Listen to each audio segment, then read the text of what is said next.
Hi guys, so this next kit that I'm going to be doing is another malt extract kit from Bulldog in this Bulldog Brews mini series that I'm doing alongside the fresh walk kits from the malt miller. So the next kit that I'm going to be testing out is this strawberry pale ale, which should end up at an ABV of 4.5%. So I'm going to use the same fermentation method as I used for the Evil Dog, where I'm going to use the Firmzilla for the fermentation. I'm going to do a cold crash for a couple of weeks to try and help clear the beer. So I bought this kit from Love Brewing, which was on a deal at the time. So the kit was £21, so it'll end up meaning that I've paid £1 per litre. So if it's any good, that will be an absolute bargain. So in the kit you get the malt extracts and you also get citra pellets. I'm not adding any additional enhancements, I'm just going to do the kit as per the instructions. I was thinking of adding some enhancements to make it taste a little bit more like Fruity, which is the beer I always think of when I think of strawberry beer. But when I looked online, people were recommending putting in fresh or frozen strawberries into the Firmzilla during the fermentation. And my thought was there could be a risk that the floating dip tube might get clogged when I'm transferring the beer from the Firmzilla into the keg. So I've decided against that for this first attempt. But I'm going to do it and I'll let you know what it's like.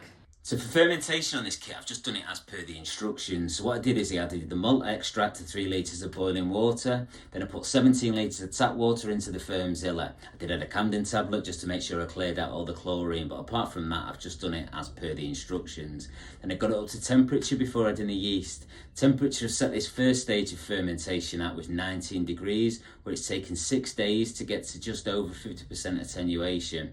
I did leave the pressure quite low, so I set it at around 5 psi for this first part of fermentation, just to make sure I keep those ester flavours in. But what I'm going to do now is add the dry hops, and again they come in this tea bag, which I think is a great idea. Saves using a hop sock for such a small amount of hops, but it does mean that I'm going to need to reduce the pressure in the Firmzilla to dump it in through the top. Then once that's in, I'm going to raise the temperature up to 21 degrees to do a diacetyl rest with the dry hops. I'm going to leave it there for around 4 days or until it reaches its final gravity. Then I'm going to do a cold crash.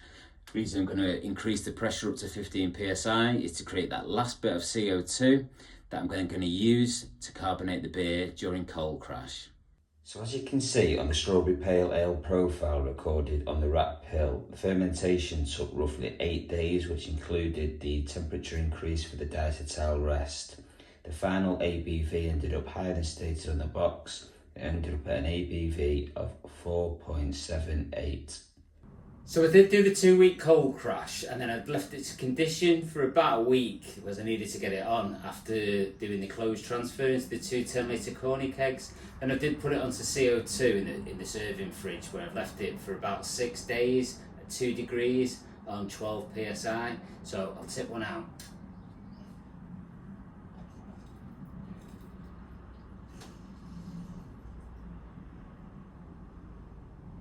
Does look well carbonated.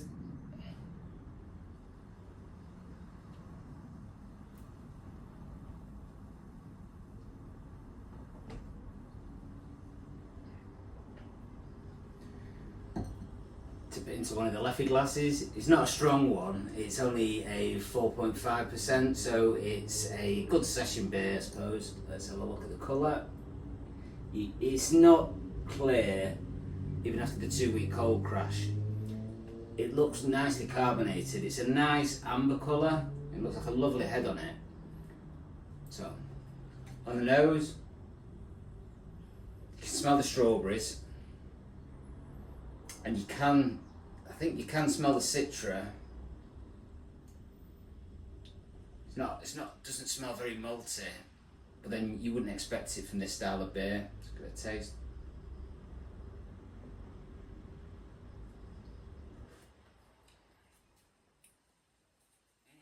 No, it's nice that.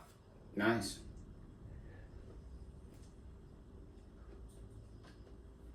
The strawberry flavour isn't I wasn't sure what to expect, to be honest. I was wondering whether it might be gimmicky, cidery, kind of sickly strawberry, but it's not. It's very subtle.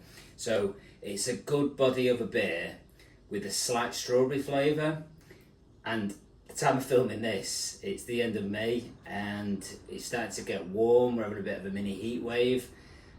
this type of beer is perfect. So I can taste the citra, kind of well complements the strawberry.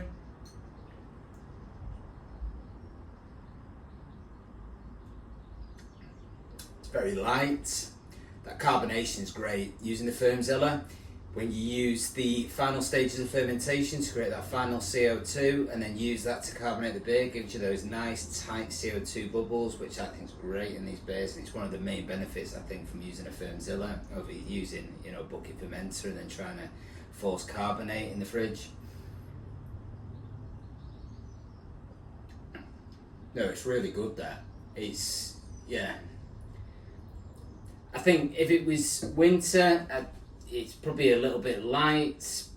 It's not something I'd probably make, but this time of year, when it's 20 odd degrees outside, and you want to sit in the back garden, and you want something that's pretty sessionable at 4.5%, slight strawberry flavour.